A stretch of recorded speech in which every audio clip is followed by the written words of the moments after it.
Alors, j'ai eu un livre de chevet quand j'étais enfant Mhm, qui s'appelait Tintin. mhm, Et Tintin, c'est un journaliste qui voyage dans le monde entier. mhm. Et naturellement, je rêvais, moi, de ces pays, de ces couleurs que je ne connaissais pas, dont je n'avais vraiment aucune possibilité de sortir de France. Je savais juste que ça existait dans ces livres. J'ai voulu connaître ces pays par la suite. Et j'ai commencé à voyager. Et là, j'ai vu des cultures différentes. J'ai vu des objets différents, fonctionnels. Et je me suis intéressé à l'art égyptien, parce que l'art égyptien a une certaine dose de magie, d'incompréhension, de mystère également. Mais je m'en suis tellement intéressé que je suis devenu un des spécialistes de l'art égyptien aujourd'hui, parce que j'ai pris des cours et j'ai collectionné vraiment des vrais objets égyptiens. J'ai eu jusqu'à 7, 8 sarcophages à la maison, Waouh! des momies, j'ai eu vraiment des objets uniques. Et je me suis ensuite intéressé à l'art gréco-romain, qui est vraiment la suite, ensuite à l'art asiatique. Donc quand je voyage, j'ai l'œil qui est assez aguerri pour acheter quelques objets et créer une jolie collection. Et en plus, je vais souvent dans les salles des ventes où je participe aux ventes, donc aux enchères, sur des objets rares. Incroyable. Et quel est le lien entre ta passion pour l'art et ta façon d'investir? Alors, je n'achète pas de l'art pour investir. J'achète de l'art pour le plaisir. Mais j'ai toujours l'œil attentif parce que tout a un prix. Il n'est pas non plus question de payer une pièce le double de ce qu'elle vaut. Donc il faut savoir aussi abandonner quelquefois. Et il faut savoir donc dire non.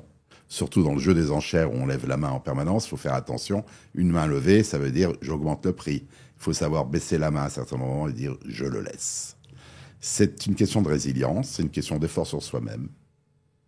Un peu comme dans l'immobilier, il faut savoir dire non aussi sur certains achats. Il faut savoir être raisonnable et raisonner. Absolument.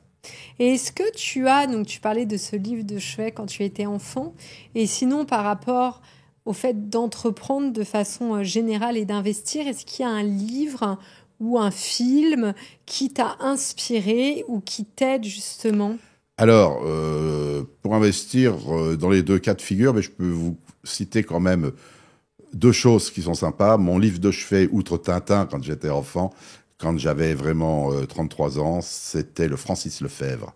Le Francis Mhm, Lefebvre est un glossaire fiscal mhm. qui est, je le lisais 2 heures, 1 heure par jour, tout le temps avant de dormir en tout cas, qui vous donne toutes les techniques d'investissement pour les impôts, les taxes à payer, etc., avec grande précision pour suivre la règle fiscale. Et dans le film que je vais vous dire, c'est un film qui a lieu sur l'immobilier, mais qui est très marrant, avec Michel Serrault, qui a été fait en 1972. Et je vous laisse deviner c'est quoi le titre. Immobilier, Non, je ne sais Le pas. Viager. Le Vous vous souvenez de viager. cette histoire d'une famille de médecins qui achète donc un viager à un vieux monsieur qui fait le malade. Mhm. Et 20 ans plus tard, il est toujours vivant. Et là, ils décident de s'en séparer, de l'éliminer. Et ils font plein de pièges et c'est eux qui tombent dans leurs C'est très propres drôle. Je pièges à connais pas le chaque film, mais fois. c'est très Par drôle. Michel Serrault, c'est très drôle, c'est très marrant. C'est une grande parodie immobilière et je conseille vraiment de regarder ce film parce que ça va vraiment bien vous détendre. Et d'ailleurs, le viager, est-ce que c'est un bon investissement? Si on mise sur la mort, oui. Ça n'a jamais été mon cas. Moi, sauver ou périr, c'était mon acte de vie quand j'étais sapeur-pompier. Je vais pas miser sur la mort de quelqu'un pour m'enrichir. Mais il y en a qui le font. Et en effet, si on commence jeune, le viager, et qu'on achète des bons viagers avec donc un petit rendement locatif vide, il faut qu'il soit vide, quoi, le viager. Il faut qu'il soit libre. Il est certain, quand vous avez 25 ans, les gens, ils sont 70, 75 ans, 80 ans qui vendent, vous aurez 50 ans, c'est sûr que ça vous appartiendra, quoi. Mhm, Mais le but du viager, c'est pas d'attendre 25 ans. Sinon, vous mhm. faites un prêt immobilier classique. Bien sûr. C'est d'attendre moins. C'est quand même particulier, le viager, C'est hein? particulier ce que je viens de vous Franchement. dire. C'est une notion et un état d'esprit, moi, qui ne me convient pas personnellement. Je préfère avoir quelque chose de régulier, Mhm. de bien calculé et de pas penser donc à mon locataire qui va mourir, quoi. Oui, c'est assez C'est terrible, c'est hein. en dehors de mes valeurs, Bah, tout simplement, en c'est dehors de tout mes à valeurs. tout à Donc ton je ne le honneur. fais pas, tout simplement. Voilà. Oui, oui, oui. Non, non, bien sûr, mais c'est vrai que Sans jugement pour ceux qui achètent, voilà, font ce qu'ils veulent. voilà. Chacun voit les choses comme sa il porte. veut. Exactement. Et du coup, alors Gilles, est-ce que tu as des projets futurs dans l'immobilier, des nouveaux investissements? Mes projets futurs sont plutôt la vente. Actuellement, je désire réaliser une partie de mon patrimoine et le vendre. Et j'aimerais donc avoir un petit atelier d'artiste pour pouvoir peindre. J'aimerais avoir un petit peu plus de temps de libre et faire quelque chose d'artistique comme j'ai toujours fait avec l'archéologie et avec les œuvres d'art où j'ai une galerie également, hein.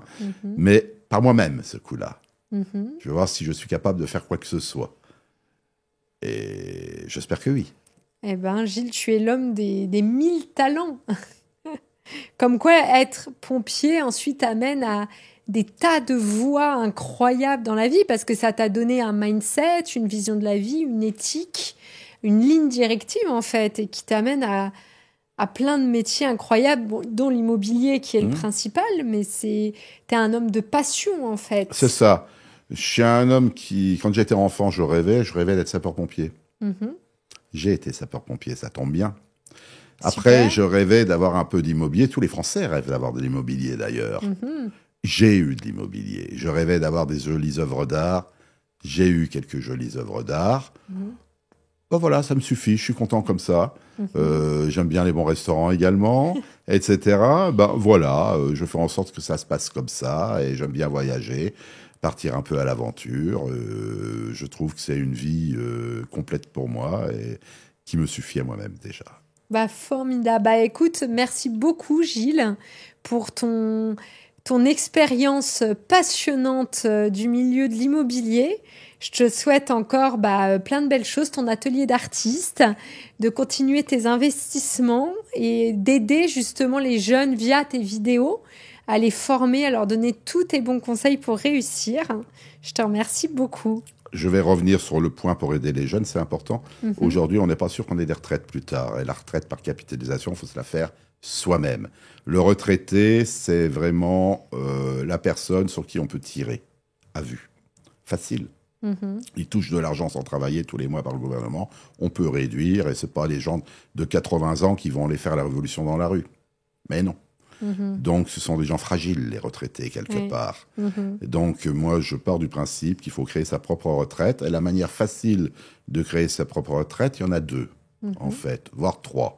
C'est d'acheter une pièce d'or tous les mois, et ce, pendant 40 ans. Pourquoi pas? Vous en aurez 500 en finale. Ça vaudra le prix que ça vaut, mais ça augmentera.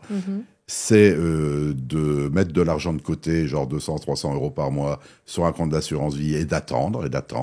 Ou alors, c'est d'investir dans l'immobilier, où là, il y a un effet de levier, et la démultiplication se fait par 100. C'est énorme. C'est beaucoup, par 100. J'ai fait des investissements en 10 ans qui rapportent, et ceux qui me suivent, 1200%. Waouh! Ça fait rêver. 1200% sur de l'argent qu'on n'a pas mis sur la table parce qu'on l'a emprunté, en plus. En plus. Donc, c'est gratuit. Et moi, avec 5000 euros, j'ai acquis plusieurs millions. C'est Et incroyable. très vite. Donc, j'apprends aux autres à le faire. Comme moi, et ceux qui me suivent réussissent. Bah écoutez, Gilles, merci pour tous ces conseils. Vraiment, là, on a envie de se lever et de se dire, allez, on y va, on investit dans dès qu'on a l'immobilier. fini l'émission, il fallait prospecter dans la rue. Exactement. Mais moi, j'ai toujours dit une chose, laissez-moi 30 minutes dans la rue et je ramène un appartement. Et si vous partez de ce principe-là, vous ramènerez également un bien à vendre. Wow. Eh bien, écoutez, Gilles, je vous remercie beaucoup. C'était avec grand plaisir. N'hésitez pas à partager cet épisode s'il vous a plu, à nous suivre pour avoir nos prochaines vidéos et je vous dis à très vite.